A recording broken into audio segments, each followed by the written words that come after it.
Back to pass. Deep shot. Jefferson. Yes! Caught at the 50. Heads one to the 40. Cuts back to the 25. He's trying to outrun the Niners. Touchdown! A 97-yard touchdown! A 97-yard touchdown reception by no other than Justin Jefferson. Another unbelievably big year, over 1,500 yards receiving, over 100 catches, double-digit touchdowns.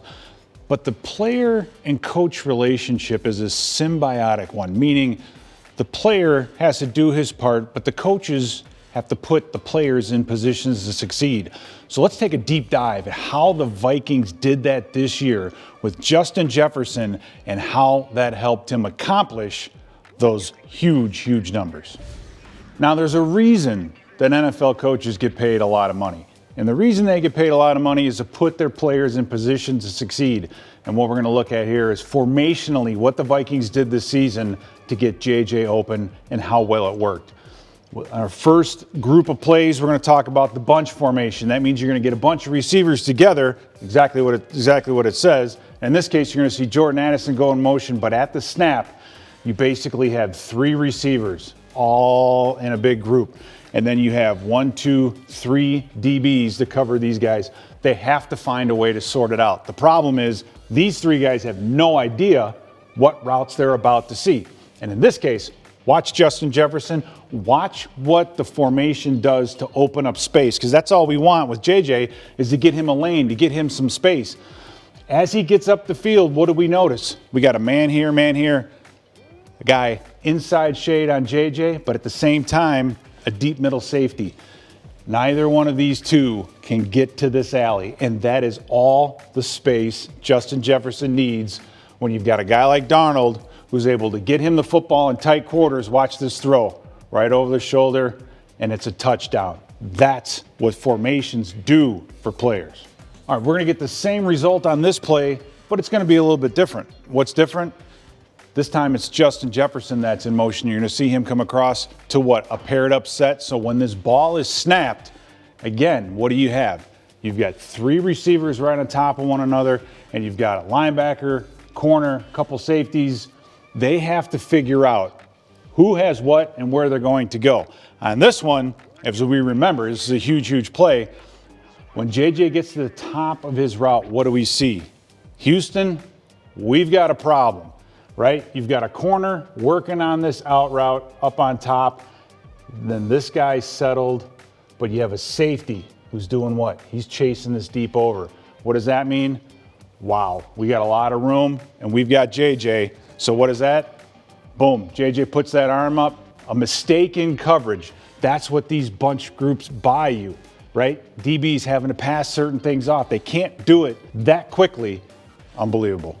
All right, how about the same formation in the red zone? This time, instead of 3 wide receivers, you've got 2 wide receivers and a tight end. It doesn't matter. You got 3 guys piled up.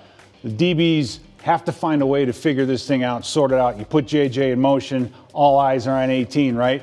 Snap of the ball. Again, look at what the quarterback sees. You have 1, 2, 3, 4. You've got this umbrella to cover these 3 guys. The problem is he's way over here on the hash mark. It'll come back to haunt him right here in a second.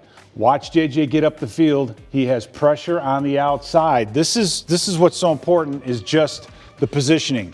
He's inside of this cornerback, and this safety is way over here. Now, he's got eyes on the quarterback. Here is the issue. You've got this humongous lane. The bunch formation creates space. When you give JJ space, put someone one-on-one with no help from a safety, he's going to win this every single time. There's that lane, JJ plant, throw, easy touchdown. How does he get so wide open? The formations do it. One of the things that motion and multiple types of formations get you is it buys you confusion. Confusion on the defensive side. So this play against the Jets, watch everything that goes on, because as a defensive coach, this isn't good, right? You have one guy go in motion, you've got 1, 2, 3, 4, 5 guys moving, you got the finger pointing, hey, you got this cat, I got that cat. The ball snapped, it's too late. You can't be pointing things out, you've got to know right away. So the motion and the bunch formation in this case creates confusion. And how do we have proof? Well, the film tells us everything. Right now, there you go, there's your group. Let this thing run a little bit. Watch what happens. As JJ makes the break to the outside, you've got two defensive backs chasing JJ. Nobody chasing him, but here's the problem. You've got another wide receiver here with a DB with his back turned. This turns into something absolutely beautiful. As a coach, you got to love this because it's exactly how you wanted it to go. Two guys chasing JJ. We got a pile of New York Jets all trying to get through the pick, all trying to get to JJ. Let's just, forget the tight end. We're just going to leave him wide open in the middle of the field. But again, the confusion. NFL defenses don't do this. We've forced them into this mistake through motion, through formations. JJ, boom, two guys on the ground, one guy chasing late. But again, motion and formation getting the best receiver in the league wide open. Now, defenses watch film too. But the problem is they see formations and they start to guess. This is a perfect example of that happening with JJ. You get the short motion, again, three receivers bunched up. You've got this umbrella of defenders. They've got to sort this whole mess out somehow, some way. Well, in this case, they think they do have it sorted out. JJ looks like he's doing what? Just running the old out route, stepping up here this corner, eyes on the quarterback, is thinking, okay, he's going to run an out route to the sticks. I got him right here. What he doesn't realize is he has this clearing route right here. And whenever you see three deep, if you run two through the zone, that puts a lot of pressure on him because JJ is going to say, I'm going up the field. I'm not going out. Watch this cornerback. I'm chasing the out. Whoops. Let him by. Big throw. Almost gets underneath the free safety for a touchdown. Now at the bottom of your screen, we're seeing something similar. It's not the wide out bunch. Look, but we still have three receivers in a tight area. You've got yourself a tight end and two wide receivers all kind of packed in here. So each week it evolves. You change it a little bit. Now you get the tight end. He's kind of in protection. Is he out on the road? You don't know, but it's the same concept. That's what coaches do each week. They reinvent the wheel. You can't install a new offense, but you can change things. Now look what this does to cover two. This is exactly what you want to do. As the two underneath routes get out, you'll see JJ coming behind. And so you have 1-2 underneath. When you have middle open, this is exactly what happens. You've got this defender right here settled in, this defender right here settled in. Jack Del Rio back in the day would call this the cheese route. If you're a linebacker underneath, don't bite the cheese. They've got these shallow routes. These are just decoys. Why?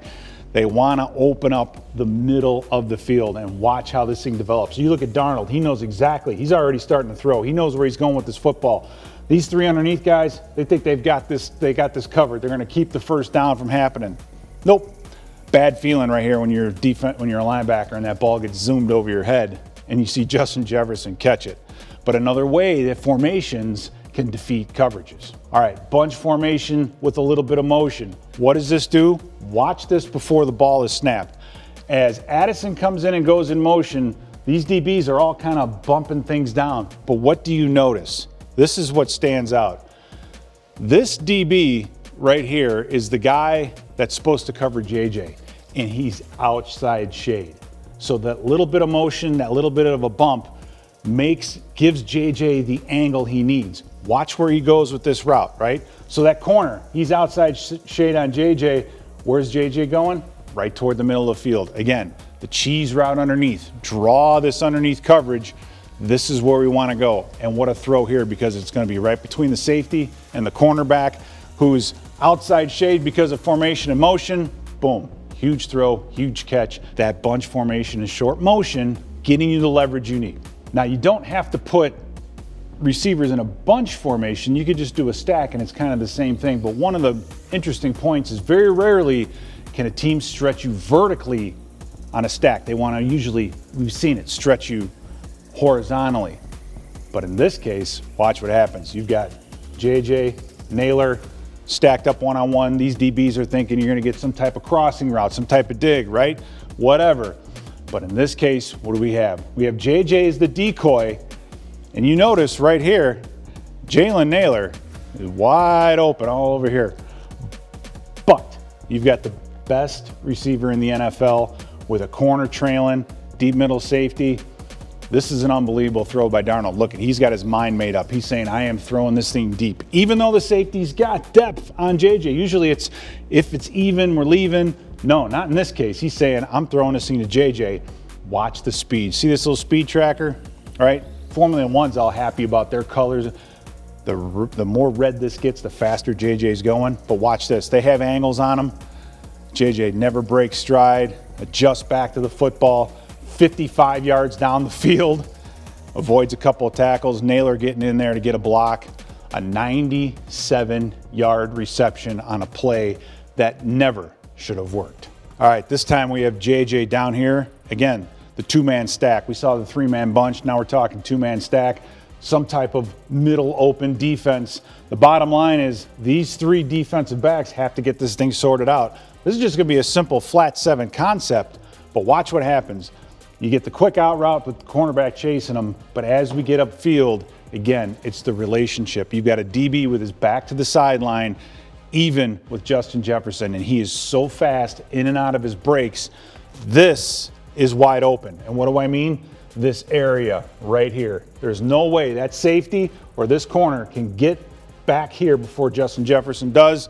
Again, watch Darnold. He's already got his mind made up. He's throwing that football. Get a little height on this one. You got to get over the top of the head of the cornerback. Drops that thing in beautifully to beat cover two. Now, you might look at this and say, this isn't a stack formation, but it is. It's the Z. He's moved into the tight end. It's kind of a, again, different way to get to the stack. It works for the same reasons, but it doesn't look the same to all of these DBs. That's what coaches change week in and week out. But watch what this thing does to cover two. When you've got the tight end running a quick underneath. Remember we talked about the cheese route? Look what we have here. We've got a linebacker all over this tight end. This guy here is the guy in the pickle. There is no way he's going to be able to get to JJ in time. And look at Darnold. He knows already. He's already in his throw. He's seeing this and saying, there's an alley here, and I'm going to take it. Laser beam throw underneath the linebacker. JJ, a little bit of run after catch, trying to split the safeties. The formation allows you to get to these routes. Another example of the stack formation to attack the inside of the field. You got JJ, Addison together. Watch what this does to this underneath corner. As JJ gets up the field and he's getting to the top, a couple of things. Number one, this DB is outside of JJ. He has no chance of getting underneath to get to the middle of this field. You're going to run a clearing route, which is going to pull this cornerback and pull this safety. What does that open up? This whole area underneath, right? But because of their proximity in running these routes, it allows the clear and the dagger over these linebackers underneath. Darnold getting ready to throw this football. Watch this throw. Caught in stride. All he's got to do is beat a tackle, but a huge, huge play. Again, assisted by how they initially line up.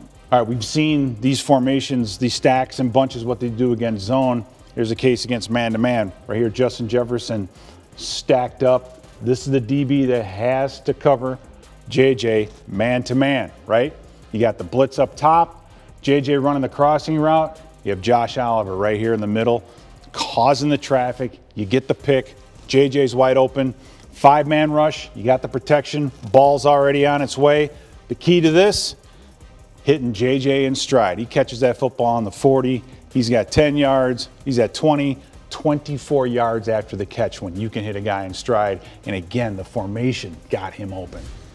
The consistency of one Justin Jefferson is an amazing feat. Again, 1,500 yards this year, but this is an example of how it's the receiver, the process, the scheme, and the coach putting everybody in positions to succeed. It does take a team.